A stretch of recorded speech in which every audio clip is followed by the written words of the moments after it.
one of the stories I did actually, and when we spoke 8 years ago, you mentioned the story then, but I thought it was such a powerful story. I'd love you to talk about it now, if that's okay, which was with Demanufacture.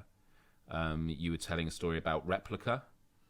Because I was asking about when did you first realise that you inspired people with your music, and you told the story about Replica and a fan who'd come up to you. Oh, man. Can you... I'm trying to remember that story, but...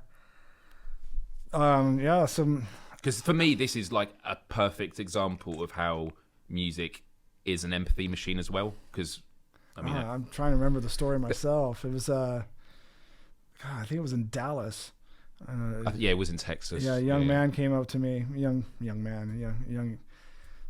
man came up to me and started, managed to catch me on the sidewalk or outside the venue somewhere and during the day, and came up to me and said, basically he felt that his story was an exact, the song Replica was exactly what he had lived.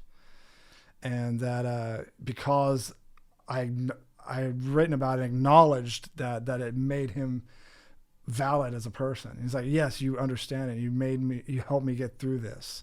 I'm trying to remember the story though. But what and Replica, for those that don't know it, what is the song about?